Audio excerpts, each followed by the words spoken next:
हर हर महादेव 16 जुलाई 2026 गुरुवार आषाढ़ मास शुक्ल पक्ष द्वितीय दिन 8 घंटा 52 मिनिट समय पर्यंत रहिबो श्री गुंडीचा रथयात्रा।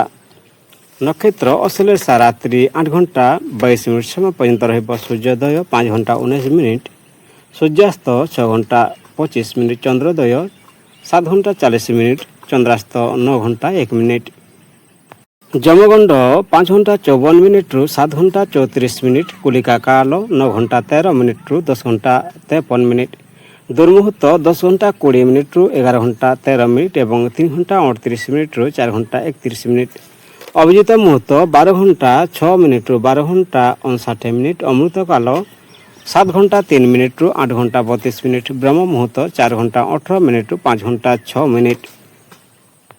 16 जुलाई 2026 गुरुवार राहु अपराह्न 2 घंटा 12 मिनिट रु 3 घंटा 52 मिनिट समय पर्यंत रहिबो। संध्या 7 घंटा 52 मिनिट समय चंद्रमा कर्कट राशि छाड़ी सिंह राशि रे संचार करिवे। 16 जुलाई 2026 रे उच्चस्थ बृहस्पति एक शक्तिशाली गोचर 12टी राशि भाग्य बदलाई पारे। काहाकू मिलिबो धन, चाकरी, विवाह और संतान सुख। आउ केउ राशि को रहिबाकू पड़िबो सतर्क। जदि आपण निज राशि संपूर्ण फल जानिबाकू चाहछंती तेबे एही वीडियो को शेष पर्यंत निश्चय देखंतु। मेष राशि 16 जुलाई 2026 रे बृहस्पति देव कर्कट राशि रे पुष्या नक्षत्र रे विराजमान अछंती, जहा मेष राशि पाए चतुर्थ भाव रहिछि। एही गोचर घर, जमी, माता, जानवाहन, सुख, शांति और संपत्ति उपरे शुभ प्रभाव पकाइबे। उच्चस्थ बृहस्पति कृपारे परिवार रे सुख और समृद्धि बढ़िबो। धन, जमी, घर, जानवाहन किंबा संपत्ति लाभ होई पारे। नुआ घर किनिबा किंबा घर संबंधी शुभ काम पाई समय अनुकूल रहिबो। प्रेम और परिवार रे सुख शांति बढ़िबो। मातांको आशीर्वाद और सहयोग मिलिबो। घरे कौनसी मांगलिक कार्यर जोग सृष्टि होइछि। कार्य क्षेत्र, चाकरी और व्यवसाय रे स्थिरता आसिबो। रियल इस्टेट, शिक्षा, कृषि और सरकारी क्षेत्र सह जड़ित लोक माने विशेष लाभ पाई पारंती। स्वास्थ्य, मानसिक शांति बढ़िबो। पुराना स्वास्थ्य समस्या रे आराम मिली पारे। नियमित व्यायाम जारी रखंतु। प्रतिकार गुरुवार दिन ओम ग्रां ग्रीं ग्रौं सह गुरुवे नमः मंत्र 108 थर जप करंतु। हलदिया वस्त्र, चना डाली किंबा हलदी दान करंतु। वृषभ राशि 16 जुलाई 2026 रे बृहस्पति देव कर्कट राशि रे पुष्या नक्षत्र रे विराजमान अछंती, जहा वृष राशि पाई तृतीय भाव रहिछि। एही गोचर साहस, पराक्रम, छोट यात्रा, भाई भौणी, जोगाजोग और नूतन प्रयास उपरे प्रभाव पकाइबे। उच्चस्थ बृहस्पति कृपारे आत्मविश्वास बढ़िबो एवं परिश्रम भल फल मिलिबो। धन, निज परिश्रम, व्यावसायिक जोगाजोग और छोट यात्रारो धन लाभर संभावना रही। पुराना अटकी काम संपूर्ण हेले आर्थिक लाभ मध्य मिलिबो। प्रेम परिवार, भाई भौणी सह संपर्क मधुर हेबो।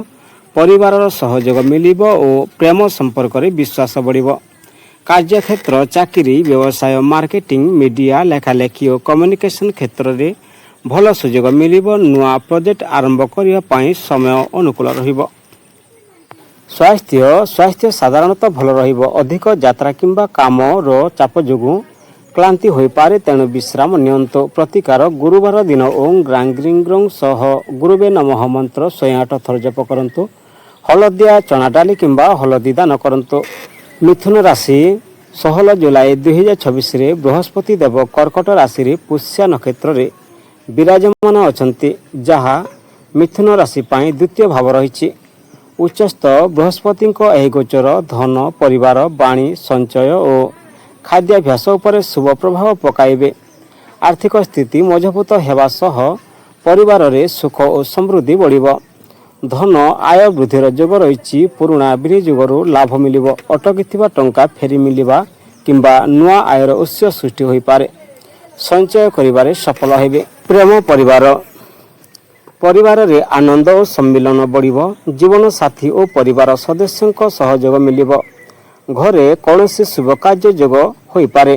कार्य क्षेत्र, चाकरी रे पदोन्नति किंबा वेतन वृद्धिर संभावना रही। व्यवसायी माने नुआ ग्राहक और ଭଲ ଲାଭ ପାଇପାରନ୍ତି।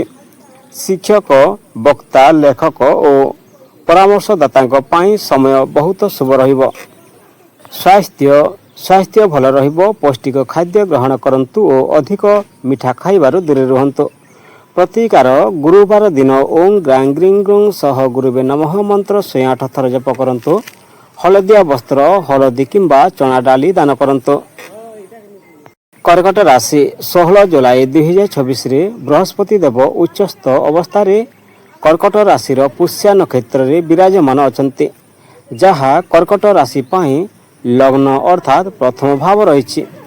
ଏହି ଗୋଚର ଆପଣଙ୍କ ବ୍ୟକ୍ତିତ୍ୱ, ଭାଗ୍ୟ, ସ୍ୱାସ୍ଥ୍ୟ, ସମ୍ମାନ ଓ ଜୀବନରେ ସକାରାତ୍ମକ ପରିବର୍ତ୍ତନ ଆଣିବ। ଗୁରୁଙ୍କ କୃପାରେ ଆତ୍ମବିଶ୍ୱାସ ବଢ଼ିବ ଏବଂ ଅନେକ କାର୍ଯ୍ୟରେ ସଫଳତାର ଯୋଗ ସୃଷ୍ଟି ହେବ। ଧନ ଆୟ ବଢ଼ିବାର ସୁଯୋଗ ରହିଛି। ନୂଆ ଧନ ଲାଭ, ସମ୍ପତ୍ତିରୁ ଲାଭ କିମ୍ବା ଅଟକିଥିବା ଟଙ୍କା ଫେରି ମିଳିପାରେ। ଆର୍ଥିକ ସ୍ଥିତି ପୂର୍ବଠାରୁ ଅଧିକ ମଜବୁତ ହେବ। ପ୍ରେମ ପରିବାରରେ ସୁଖ, ଶାନ୍ତି ଓ ସମନ୍ୱୟ ବଢ଼ିବ। ବିବାହ ଯୋଗ୍ୟ ବ୍ୟକ୍ତିଙ୍କ ପାଇଁ ଭଲ ପ୍ରସ୍ତାବ ଆସିପାରେ। ଦାମ୍ପତ୍ୟ ଜୀବନରେ ମଧୁରତା ବଢ଼ିବ। କାର୍ଯ୍ୟକ୍ଷେତ୍ର, ଚାକିରିରେ ପଦୋନ୍ନତି, ବ୍ୟବସାୟରେ ବିସ୍ତାର ଏବଂ ସମାଜରେ ମାନସମ୍ମାନ ବଢ଼ିବ। ଶିକ୍ଷା, ପ୍ରଶାସନ, ପରାମର୍ଶ ଓ ସରକାରୀ କ୍ଷେତ୍ର ସହ ଜଡ଼ିତ ବ୍ୟକ୍ତିମାନେ ବିଶେଷ ଲାଭ ପାଇପାରନ୍ତି। ସ୍ୱାସ୍ଥ୍ୟରେ ସୁଧାର ଆସିବ। ମାନସିକ ଶାନ୍ତି ଓ ସକାରାତ୍ମକ ଚିନ୍ତାଧାରା ବଢ଼ିବ। ପୁରୁଣା ସ୍ୱାସ୍ଥ୍ୟ ସମସ୍ୟାର ମଧ୍ୟ ଆରାମ ମିଳିବ। ସିଂହ ରାଶି 16 ଜୁଲାଇ 2026ରେ ବୃହସ୍ପତି ଦେବ ଉଚ୍ଚସ୍ଥ ଅବସ୍ଥାରେ କର୍କଟ ରାଶିର ପୁଷ୍ୟା ନକ୍ଷତ୍ରରେ ବିରାଜମାନ ଅଛନ୍ତି, ଯାହା ସିଂହ ରାଶି ପାଇଁ ଦ୍ୱାଦଶ ଭାବ ରହିଛି। ଏହି ଗୋଚର ବିଦେଶ, ଆଧ୍ୟାତ୍ମିକତା, ଖର୍ଚ୍ଚ, ହସ୍ପିଟାଲ, ଧ୍ୟାନ ଓ ମୋକ୍ଷ ସମ୍ବନ୍ଧୀୟ ବିଷୟକୁ ପ୍ରଭାବିତ କରିବ। ଉଚ୍ଚସ୍ଥ ବୃହସ୍ପତିଙ୍କ କୃପାରେ ଅନାବଶ୍ୟକ ଖର୍ଚ୍ଚ କମିପାରେ ଏବଂ ଆଧ୍ୟାତ୍ମିକ ଉନ୍ନତିର ସୁଯୋଗ ମିଳିବ। ଧନ ଖର୍ଚ୍ଚ ବଢ଼ିପାରେ, କିନ୍ତୁ ସେହି ଖର୍ଚ୍ଚ ଶୁଭ କାର୍ଯ୍ୟ, ଶିକ୍ଷା, ଯାତ୍ରା କିମ୍ବା ସମ୍ପତ୍ତି ପାଇଁ ହୋଇପାରେ। ବିଦେଶ ସମ୍ବନ୍ଧୀୟ କାର୍ଯ୍ୟରୁ ଲାଭର ସମ୍ଭାବନା ରହିଛି। ପ୍ରେମ ଓ ପରିବାର ସହ ସମ୍ପର୍କ ଭଲ ରହିବ। ଦୂରରେ ଥିବା ଆତ୍ମୀୟ କିମ୍ବା ପ୍ରିୟଜନଙ୍କ ସହ ଶୁଭ ସମ୍ବାଦ ମିଳିବ। କାର୍ଯ୍ୟକ୍ଷେତ୍ର, ବିଦେଶୀ କମ୍ପାନୀ, ଅନଲାଇନ୍ କାମ, ଗବେଷଣା, ଶିକ୍ଷା ଓ ଆଧ୍ୟାତ୍ମିକ କ୍ଷେତ୍ରରେ ସଫଳତାର ଯୋଗ ରହିଛି। ଚାକିରିରେ ନୂଆ ସୁଯୋଗ ମିଳିବ। ସ୍ୱାସ୍ଥ୍ୟ ପ୍ରତି ଧ୍ୟାନ ଦିଅନ୍ତୁ। ନିୟମିତ ଯୋଗ, ପ୍ରାଣାୟାମ ଓ ପର୍ଯ୍ୟାପ୍ତ ବିଶ୍ରାମ ଉପକାରୀ ହେବ। ପ୍ରତିକାର ଗୁରୁବାର ଦିନ ଓଂ ଗ୍ରାଂ ଗ୍ରିଂ ଗ୍ରୁଂ ସହ ଗୁରୁବେ ନମଃ ମନ୍ତ୍ର 108 ଥର ଜପ କରନ୍ତୁ।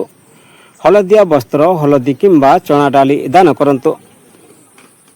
କନ୍ୟା ରାଶି 16 ଜୁଲାଇ 2026ରେ ବୃହସ୍ପତି ଦେବ ଉଚ୍ଚସ୍ଥ ଅବସ୍ଥାରେ କର୍କଟ ରାଶିର ପୁଷ୍ୟା ନକ୍ଷତ୍ରରେ ବିରାଜମାନ ଅଛନ୍ତି, ଯାହା କନ୍ୟା ରାଶି ପାଇଁ ଏକାଦଶ ଭାବରେ ରହିଛି। ଏହି ଗୋଚର ଆୟ, ଲାଭ, ଇଚ୍ଛା ପୂରଣ, ମିତ୍ର, ସାମାଜିକ ସମ୍ପର୍କ ଓ ବଡ଼ ସଫଳତାର ଭାବକୁ ସକ୍ରିୟ କରିବ।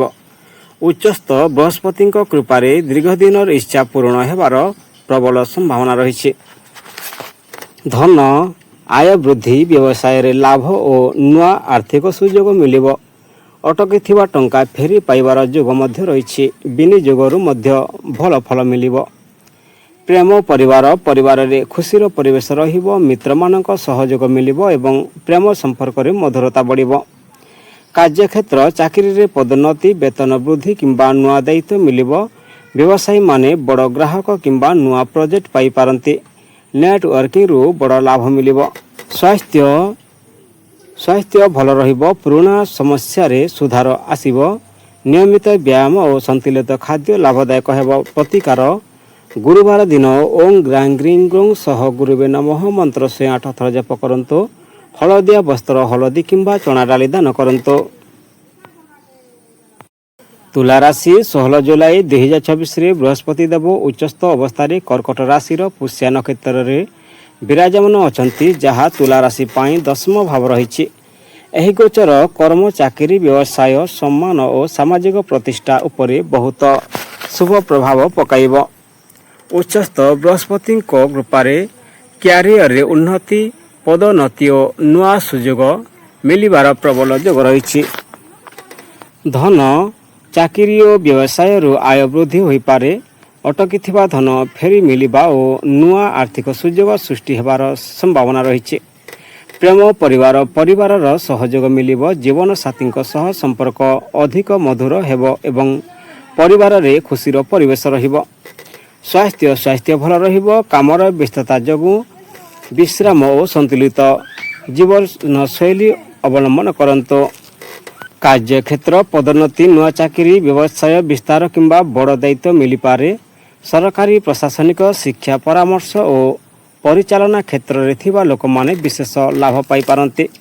ପ୍ରତିକାର ଗୁରୁବାର ଦିନ ଓଁ ଗ୍ରାଂ ଗ୍ରିଂ ଗ୍ରୌଂ ସହ ଗୁରୁବେ ନମଃ ମନ୍ତ୍ର 108 ଥର ଜପ କରନ୍ତୁ। ହଳଦିଆ ବସ୍ତ୍ର, ହଳଦୀ କିମ୍ବା ଚଣା ଡାଲି ଦାନ କରନ୍ତୁ। ବିଛା ରାଶି 16 ଜୁଲାଇ 2026ରେ ବୃହସ୍ପତି ଦେବ ଉଚ୍ଚସ୍ଥ ଅବସ୍ଥାରେ କର୍କଟ ରାଶିରେ ପୁଷ୍ୟା ନକ୍ଷତ୍ରରେ ବିରାଜମାନ ଅଛନ୍ତି, ଯାହା ବିଛା ରାଶି ପାଇଁ ନବମ ଭାବ ରହିଛି। ଏହା ଭାଗ୍ୟ, ଧର୍ମ, ଉଚ୍ଚଶିକ୍ଷା, ଗୁରୁଙ୍କ ଆଶୀର୍ବାଦ, ତୀର୍ଥଯାତ୍ରା ଓ ଦୂରଯାତ୍ରାର ଭାବ ରହିଛି। ଉଚ୍ଚସ୍ଥ ବୃହସ୍ପତିଙ୍କ କୃପାରେ ଭାଗ୍ୟ ଶକ୍ତିଶାଳୀ ହେବ ଏବଂ ଅଟକିଥିବା କାମରେ ସଫଳତା ମିଳିବ। ଧନ ଭାଗ୍ୟର ସହଯୋଗରେ ଆୟ ବଢ଼ିବ। ନୂଆ ନିବେଶ, ବ୍ୟବସାୟ ବିସ୍ତାର କିମ୍ବା ପୈତୃକ ସମ୍ପତ୍ତିରୁ ଲାଭର ସମ୍ଭାବନା ରହିଛି। ଅଟକିଥିବା ଧନ ମଧ୍ୟ ଫେରି ପାଇପାରନ୍ତି। ପ୍ରେମ ପରିବାରରେ ସୁଖ ଓ ଶାନ୍ତି ବଢ଼ିବ। ବାପା, ଗୁରୁ କିମ୍ବା ବୟସ୍କଙ୍କ ଆଶୀର୍ବାଦ ମିଳିବ। ଧାର୍ମିକ କାର୍ଯ୍ୟରେ ପରିବାର ସହ ଯୋଗ ଦେବାର ସୁଯୋଗ ମିଳିବ। କାର୍ଯ୍ୟକ୍ଷେତ୍ର, ଚାକିରିରେ ପଦୋନ୍ନତି, ବ୍ୟବସାୟରେ ବିସ୍ତାର ଏବଂ ବିଦେଶ କିମ୍ବା ଦୂର ସ୍ଥାନ ସହ ଜଡ଼ିତ କାର୍ଯ୍ୟରେ ସଫଳତା ମିଳିବ। ଛାତ୍ରଛାତ୍ରୀମାନେ ଉଚ୍ଚଶିକ୍ଷା ପ୍ରତିଯୋଗିତାରେ ଭଲ ଫଳ ପାଇପାରନ୍ତି। ସ୍ୱାସ୍ଥ୍ୟ ସାଧାରଣତଃ ଭଲ ରହିବ। ମାନସିକ ଶାନ୍ତି ବଢ଼ିବ ଏବଂ ପୁରୁଣା ସମସ୍ୟାରୁ ଧୀରେ ଧୀରେ ଆରାମ ମିଳିବ। ଧନୁରାଶି 16 ଜୁଲାଇ 2026ରେ ବୃହସ୍ପତି ଦେବ ଉଚ୍ଚସ୍ଥ ଅବସ୍ଥାରେ କର୍କଟ ରାଶିର ପୁଷ୍ୟା ନକ୍ଷତ୍ରରେ ବିରାଜମାନ ଅଛନ୍ତି, ଯାହା ଧନୁରାଶି ପାଇଁ ଅଷ୍ଟମ ଭାବ ରହିଛି। ଏହି ଗୋଚର ଗବେଷଣା, ଗୁପ୍ତ ଜ୍ଞାନ, ବୀମା, ପୈତୃକ ସମ୍ପତ୍ତି, ହଠାତ୍ ଧନ ଲାଭ ଓ ଜୀବନର ବଡ଼ ପରିବର୍ତ୍ତନକୁ ପ୍ରଭାବିତ କରିବ। ଉଚ୍ଚସ୍ଥ ବୃହସ୍ପତିଙ୍କ କୃପାରେ କଠିନ ପରିସ୍ଥିତିରୁ ମଧ୍ୟ ବାହାରିବାର ଶକ୍ତି ମିଳିବ। ଧନ, ପୈତୃକ ସମ୍ପତ୍ତି, ବୀମା, କର କିମ୍ବା ଅଟକିଥିବା ଧନରୁ ଲାଭ ମିଳିବ। ହଠାତ୍ ଧନ ଲାଭର ଯୋଗ ରହିଛି, କିନ୍ତୁ ନୂଆ ବିନିଯୋଗ ପୂର୍ବରୁ ଭଲ ଭାବେ ବିଚାର କରନ୍ତୁ। ପ୍ରେମ ଜୀବନସାଥୀ ଓ ପରିବାରର ସହଯୋଗ ମିଳିବ। ପୁରୁଣା ପାରିବାରିକ ବିବାଦର ସମାଧାନ ହୋଇପାରେ। ବୟସ୍କଙ୍କ ପରାମର୍ଶ ଆପଣଙ୍କ ପାଇଁ ଲାଭଦାୟକ ହେବ। କାର୍ଯ୍ୟକ୍ଷେତ୍ର, ଗବେଷଣା, ବ୍ୟାଙ୍କିଂ, ବୀମା, ଟ୍ୟାକ୍ସ, ଜ୍ୟୋତିଷ, ଚିକିତ୍ସା ଓ ରହସ୍ୟମୟ ବିଷୟ ସହ ଜଡ଼ିତ ଲୋକମାନେ ଭଲ ସଫଳତା ପାଇପାରନ୍ତି। କାର୍ଯ୍ୟକ୍ଷେତ୍ରରେ ଧୈର୍ଯ୍ୟ ରଖିଲେ ଉନ୍ନତି ମିଳିବ। ସ୍ୱାସ୍ଥ୍ୟକୁ ଅବହେଳା କରନ୍ତୁ ନାହିଁ। ନିୟମିତ ଯୋଗ, ପ୍ରାଣାୟାମ ଓ ସନ୍ତୁଳିତ ଖାଦ୍ୟ ଆପଣଙ୍କ ପାଇଁ ଲାଭଦାୟକ ହେବ। ମକର ରାଶି 16 ଜୁଲାଇ 2026ରେ ବୃହସ୍ପତି ଦେବ ଉଚ୍ଚସ୍ଥ ଅବସ୍ଥାରେ କର୍କଟ ରାଶିର ପୁଷ୍ୟା ନକ୍ଷତ୍ରରେ ବିରାଜମାନ ଅଛନ୍ତି, ଯାହା ମକର ରାଶି ପାଇଁ ସପ୍ତମ ଭାବ। ଏହି ଗୋଚର ବିବାହ, ଜୀବନସାଥୀ, ବ୍ୟବସାୟିକ ସହଭାଗିତା, ସାର୍ବଜନୀନ ସମ୍ପର୍କ ଓ ଚୁକ୍ତିନାମାରେ ଶୁଭ ପ୍ରଭାବ ପକାଇବେ। ଉଚ୍ଚସ୍ଥ ବୃହସ୍ପତିଙ୍କ କୃପାରେ ଦାମ୍ପତ୍ୟ ଜୀବନରେ ସୁଖ, ବ୍ୟବସାୟରେ ଉନ୍ନତି ଓ ନୂଆ ସୁଯୋଗ ମିଳିବ। ଧନ, ବ୍ୟବସାୟିକ ସହଭାଗିତା ଓ ନୂଆ ଚୁକ୍ତିରୁ ଧନ ଲାଭର ଯୋଗ ରହିଛି। ଅଟକିଥିବା ଧନ ଫେରି ମିଳିପାରେ ଏବଂ ଆୟ ବୃଦ୍ଧିର ସୁଯୋଗ ସୃଷ୍ଟି ହେବ। ପ୍ରେମ ଦାମ୍ପତ୍ୟ ଜୀବନରେ ମଧୁରତା ବଢ଼ିବ। ଅବିବାହିତ ଲୋକଙ୍କ ପାଇଁ ଭଲ ବିବାହ ପ୍ରସ୍ତାବ ଆସିବ। ପରିବାରରେ ଖୁସିର ପରିବେଶ ରହିବ। ସ୍ୱାସ୍ଥ୍ୟ ସାଧାରଣତଃ ଭଲ ରହିବ। ମାନସିକ ଚାପ କମିବ ଏବଂ ଜୀବନଶୈଳୀରେ ସନ୍ତୁଳନ ଆସିବ। କାର୍ଯ୍ୟକ୍ଷେତ୍ର, ଚାକିରି ଓ ବ୍ୟବସାୟରେ ନୂଆ ସୁଯୋଗ ମିଳିବ। ସହଭାଗିତାରେ କାମ କରୁଥିବା ବ୍ୟକ୍ତିମାନେ ବିଶେଷ ଲାଭ ପାଇପାରନ୍ତି। ସମାଜରେ ମାନସମ୍ମାନ ପ୍ରତିଷ୍ଠା ବଢ଼ିବ। ପ୍ରତିକାର ଗୁରୁବାର ଦିନ ଓଁ ଗ୍ରାଂ ଗ୍ରିଂ ଗ୍ରୌଂ ସହ ଗୁରୁବେ ନମଃ ମନ୍ତ୍ର 108 ଥର ଜପ କରନ୍ତୁ। ହଳଦିଆ ବସ୍ତ୍ର, ହଳଦୀ କିମ୍ବା ଚଣା ଡାଲି ଦାନ କରନ୍ତୁ। କୁମ୍ଭ ରାଶି 16 ଜୁଲାଇ 2026ରେ ବୃହସ୍ପତି ଦେବ ଉଚ୍ଚସ୍ଥ ଅବସ୍ଥାରେ କର୍କଟ ରାଶିର ପୁଷ୍ୟା ନକ୍ଷତ୍ରରେ ବିରାଜମାନ ଅଛନ୍ତି, ଯାହା କୁମ୍ଭ ରାଶି ପାଇଁ ଷଷ୍ଠ ଭାବ ରହିଛି। ଏହି ଗୋଚର ଶତ୍ରୁ, ଋଣ, ରୋଗ, ପ୍ରତିଯୋଗିତା, ସେବା ଓ ଦୈନନ୍ଦିନ କାର୍ଯ୍ୟ ଉପରେ ପ୍ରଭାବ ପକାଇବେ। ଉଚ୍ଚସ୍ଥ ବୃହସ୍ପତିଙ୍କ କୃପାରେ ଶତ୍ରୁଙ୍କ ଉପରେ ବିଜୟ, ପ୍ରତିଯୋଗିତାରେ ସଫଳତା ଓ ଦୀର୍ଘ ଦିନର ସମସ୍ୟାର ସମାଧାନ ସମ୍ଭାବନା ରହିଛି। ଧନ, ଋଣ ପରିଶୋଧ କରିବାର ସୁଯୋଗ ମିଳିବ। ଚାକିରି ଓ ସେବା କ୍ଷେତ୍ରରେ ଆୟ ବୃଦ୍ଧି ହୋଇପାରେ। ଅନାବଶ୍ୟକ ଖର୍ଚ୍ଚ ଉପରେ ନିୟନ୍ତ୍ରଣ ରଖନ୍ତୁ। ପ୍ରେମ ପରିବାର ଛୋଟ ଛୋଟ ମତଭେଦକୁ ବଡ଼ କରନ୍ତୁ ନାହିଁ। ଧୈର୍ଯ୍ୟ ବୁଝାମଣା ସହିତ ସମ୍ପର୍କକୁ ମଜବୁତ କରନ୍ତୁ। ପରିବାରରେ ସହଯୋଗ ମିଳିବ। ସ୍ୱାସ୍ଥ୍ୟ ପୁରୁଣା ସ୍ୱାସ୍ଥ୍ୟ ସମସ୍ୟାରେ ସୁଧାର ଆସିବ। ନିୟମିତ ବ୍ୟାୟାମ ଯୋଗ ଓ ସନ୍ତୁଳିତ ଖାଦ୍ୟ ଆପଣଙ୍କୁ ସୁସ୍ଥ ରଖିବ। କାର୍ଯ୍ୟକ୍ଷେତ୍ର ଚାକିରି ସରକାରୀ ସେବା ଚିକିତ୍ସା ଆଇନ ପ୍ରଶାସନ ଓ ପ୍ରତିଯୋଗିତାମୂଳକ କ୍ଷେତ୍ରରେ ସଫଳତାର ଯୋଗ ରହିଛି।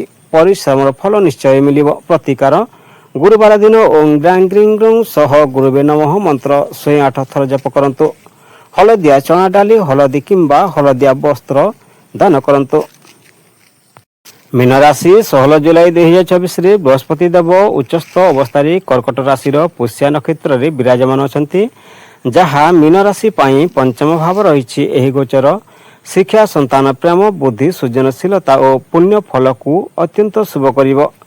ଉଚ୍ଚସ୍ଥ ବୃହସ୍ପତିଙ୍କ କୃପାରେ ଭାଗ୍ୟରେ ସହଯୋଗ ବଢ଼ିବ ଏବଂ ଜୀବନରେ ନୂଆ ସୁଯୋଗ ଆସିବ। ଧନ ନିବେଶ, ବ୍ୟବସାୟ ଓ ଚାକିରିରୁ ଭଲ ଆର୍ଥିକ ଲାଭ ହୋଇପାରେ। ଅଟକିଥିବା ଧନ ଫେରାଇ ମିଳିବାର ସମ୍ଭାବନା ରହିଛି। ସଞ୍ଚୟ ବଢ଼ିବ। ପ୍ରେମ ପରିବାର ପ୍ରେମ ସମ୍ପର୍କ ମଜବୁତ ହେବ। ବିବାହ ଯୋଗ୍ୟ ଲୋକଙ୍କ ପାଇଁ ଭଲ ପ୍ରସ୍ତାବ ଆସିବ। ସନ୍ତାନ ପକ୍ଷରୁ ଖୁସିର ଖବର ମିଳିବ ଏବଂ ପରିବାରରେ ଆନନ୍ଦର ପରିବେଶ ରହିବ। କାର୍ଯ୍ୟକ୍ଷେତ୍ର ଛାତ୍ରଛାତ୍ରୀଙ୍କ ପାଇଁ ଏହି ସମୟ ବହୁତ ଶୁଭ ରହିବ। ପ୍ରତିଯୋଗିତାମୂଳକ ପରୀକ୍ଷା, ଉଚ୍ଚଶିକ୍ଷା, ଶିକ୍ଷକତା, ଲେଖାଲେଖି, ପରାମର୍ଶ ଓ ସୃଜନଶୀଳ କ୍ଷେତ୍ରରେ ସଫଳତା ମିଳିବ। ବ୍ୟବସାୟରେ ମଧ୍ୟ ନୂଆ ସୁଯୋଗ ସୃଷ୍ଟି ହେବ। ସ୍ୱାସ୍ଥ୍ୟ ଭଲ ରହିବ। ମାନସିକ ଶାନ୍ତି ବଢ଼ିବ ଏବଂ ପୁରୁଣା ସମସ୍ୟାରୁ ଆରାମ ମିଳିବ। ପ୍ରତିକାର ଗୁରୁବାର ଦିନ ଓଂ ଗ୍ରାଂ ଗ୍ରିଂ ଗ୍ରଂ ସହ ଗୁରୁବେ ନମଃ ମନ୍ତ୍ର 108 ଥର ଜପ କରନ୍ତୁ। ହଳଦିଆ ବସ୍ତୁ ହଳଦୀ ଚଣା କିମ୍ବା ଡାଲି ଦାନ କରନ୍ତୁ। ଭିଡ଼ିଓକୁ ଶେଷ ପର୍ଯ୍ୟନ୍ତ ଦେଖିଥିବାରୁ ଧନ୍ୟବାଦ। ହର ହର ମହାଦେବ, ବନ୍ଦେ ମାତାରାମ।